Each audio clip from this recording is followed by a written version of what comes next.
شیخ صاحب یہ اگر ہم عربی زبان کی بات کریں، عربی ماشاءاللہ آپ نے مطلب بچپن سے ہی جو ہے بڑی کم عمر کے اندر عربی اور فارسی جو ہے یہ سیکھی.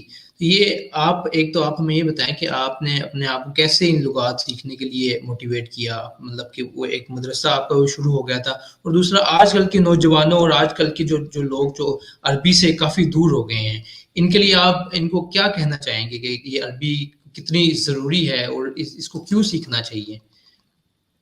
دیکھیے، عربی زبان جو ہے یہ مسلمانوں کی زبان ہے، لنگوا فرانکا اگر کہا جائے کہ یہ مسلمانوں کی بین الاقوامی زبان ہے.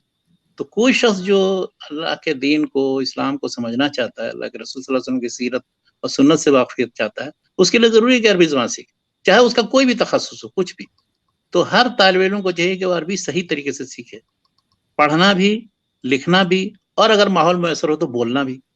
تو بغیر عربی پڑھے ہوئے اسلام یا دین کے اسرار اور رموز سمجھ میں نہیں آ سکتے کسی بھی طرح نہیں. اور کوئی شخص یہ دعویٰ کرے کہ بغیر عربی کے ہم نے بس ترجمہ کے ذریعے ساری چیزیں پڑھ لی ہیں اور بہت بڑے عالم بن گئے، تو یہ اس کا بہت بڑا ایسا غلط زعم ہے جو اس طرح سے اس زعم میں مبتلا نہیں ہونا چاہیے. تو عربی سیکھنے کے لیے دیکھیے 2-3 چیزیں ضروری ہیں، اور میں نے اس سے متعلق ایک مضمون بھی لکھا ہے، وہ جو مقالات کا مجموعہ میرا چھپا ہے جی مقالات، جی جی دار ابی طیب سے، تو اس میں ایک مضمون ہے کہ عربی زبان کس سلسلے میں کیا کوشش کرنی چاہیے. تو مختصر وہ مضمون بھی دیکھ لیں. اور اس میں نے یہ انشاءاللہ. لکھا ہے کہ کسی بھی زبان کو سیکھنے کے لیے اس کے 3 اسٹینڈرڈ ہوتے ہیں یا مستوی ہوتے ہیں. ایک تو ایک عام بول چال کی زبان، تو اب اس میں تو نہ آپ کو کسی کتاب کی ضرورت ہے، نہ کسی قواعد کی ضرورت ہے، نہ گرامر کی ضرورت ہے، نہ کسی استاد کی. کہیں کسی ایسے ملک میں چلے جائیے، وہاں بولتے بولتے بولتے آپ سیکھ، بچہ دیکھے سیکھ لیتا ہے. جی جی تو جی اس جی کی بات ہم نہیں کر رہے ہیں، اس لیے کہ وہ تو پھر کولوکیل ہے اور عوامی زبان ہے، اور مدینے میں کسی طرح بولی جاتی ہے، اور موراکو میں کسی طرح، مصر میں کسی طرح بولی جاتی ہے. تو یہ ہے عوامی بول چال کی جو زبان ہے،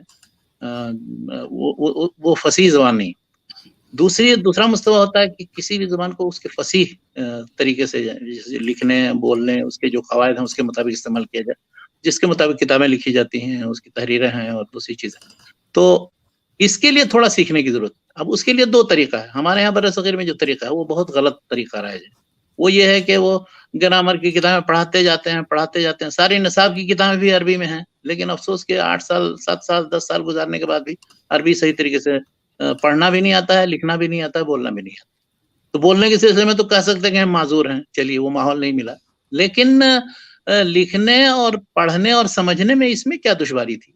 بس یہ کہ چونکہ غلط طریقہ اختیار کیا جاتا ہے. اس کے لیے ہونا یہ چاہیے کہ عربی زبان کے لیے یہ جو طریقہ کہ سارے علوم فنون کی اتنی کتابیں ہیں، اور اس کے بعد پھر وہ عربی زبان بھی بطور قواعد کے اور دوسری چیزیں پڑھائی جاتی ہیں، لیکن لکھنے کی اور پڑھنے کی اور تعبیر کی مشق نہیں کرائی جاتی. تو اس کی ضرورت ہے مشق کرانے کی. تو یہ جو ایک سبجیکٹ کے طور پر پڑھا جاتا ہے تو وہ ٹھیک ہے، لیکن یہ توجہ زیادہ عربی زبان پر سیکھنے کے لیے ہونی چاہیے. تو اس لیے وہ طریقہ زیادہ مناسب ہے جو عرب ممالک میں رائج ہے کہ ایک ریڈر ہے، اور اس ریڈر صحیح.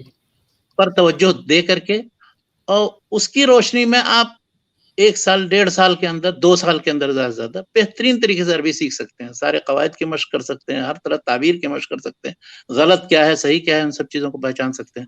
اور اس سلسلے میں جو بہت سے نصاب ہیں، کئی نصاب ہیں، اس میں ڈاکٹر فہد رحیم صاحب کا جو دروس اللغت العربیہ ہے وہ بہت اچھا ہے، 3 پارٹ میں ہے، اور بلکہ وہ دارالسلام والوں نے چھاپا بھی ہے اس کو انگلش میں، سارے اس کے وہ حل کر کے بھی اس کے قواعد بھی انگلش میں لگا دیے.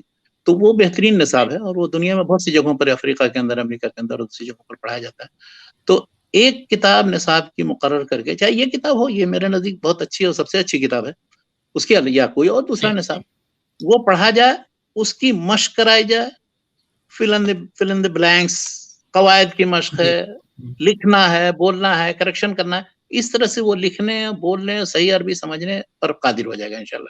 یعنی زیادہ سے زیادہ اس میں جو وقت لگے گا، اور یہاں تجربہ ہوا ہے، میں نے دیکھا بہت سے طلبہ آتے ہیں افریقہ سے یا بنگلہ دیش سے یا دوسری جگہوں سے جو انجینئر ہوتے ہیں، ان کا تخصص بھی عربی نہیں ہے، ہمارے طرح سے عربی مدارس میں پڑھ کے نہیں آئے، وہ آتے ہیں یہاں پر بالکل الف بے سے شروع کرتے ہیں، اور 2 سال 1.5 سال کے اندر ماشاءاللہ اچھی طرح عربی بولنے بھی لگتے ہیں اور لکھنے بھی لگتے ہیں، پڑھنے سمجھنے.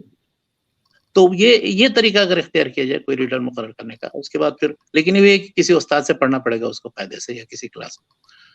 اور صحیح صحیح تیسرا مستوی یا تیسرا اسٹینڈرڈ جو کسی بھی زبان کے سیکھنے کا ہے وہ یہ کہ اس زبان کا ادب پڑھنا. تو اب اس زبان کے ادب پڑھنے کے لیے تو وہ ہر اہل زبان کو بھی پھر اس کے اصول و قواعد ادب کے اور تنقید کے اور دوسری چیزیں جو ہوتی ہیں شعر و ادب پڑھنے کے لیے وہ ضروری ہوتے ہیں. تو میں یہ دوسرے مستوی کی بات کر رہا ہوں جو لکھنے، بولنے، پڑھنے اور عام طور پر رسائل و جرائد میں، مراسلات میں استعمال کی جاتی ہے عربی، یا عام کتابیں جو عربی کی ہیں، کوئی بھی کتاب اٹھا کر کے آپ دیکھیں تو اس طرح کی کتابیں پڑھنے پر قادر ہونے کے لیے یہ دوسرے انداز میں دوسرے مستوی کی چیزیں وہ پڑھنا ضروری ہے. اور اس سلسلے میں دروس اللغت العربیہ کوئی بھی ریڈر ایک سامنے رکھے اور اس کو اچھی طرح پڑھائے. ہاں آپ کے یہاں پاکستان کے اندر ماشاءاللہ وہ مولانا محمد بشیر سیالکوٹی صاحب نے ایک سلسلہ ریڈر کا تیار کیا ہے، وہ بھی بہت اچھا ہے. انہوں نے اپنے معہد اللغت العربیہ میں اس کا تجربہ بھی کیا، اور جو اس نے بھی پڑھا چاہے خواتین نے یا بچوں نے تو الحمدللہ اس میں وہ عربی میں اچھی مہارت ہوئی. تو کوشش کرنی چاہیے اس طرح سے کوئی ریڈر ہو تاکہ مختصر وقت میں اور بچوں کو عربی سکھا دی جائے. اگر یہ مقصد نہیں ہوگا، اور عام طور پر اکثر مدارس میں افسوس کہ عربی سیکھنا اور سکھانا نہیں مقصد ہوتا، وہ صرف کچھ کتابیں ہوتی ہیں اور چند سالوں میں وہ فارغ ہو کر کے اور وہ نام لکھا دینا ہوتا ہے کہ یہ جو ہے ہمارے مدارس سے فارغ ہوا ہے اور ان کے پاس یہ وہ ہے. عربی زبان سیکھنا اکثر مدارس میں مطلوب نہیں ہے، نہ مقصود ہے اور نہ اس پر پوری توجہ ہے. تو اس طرف توجہ ہونی چاہیے.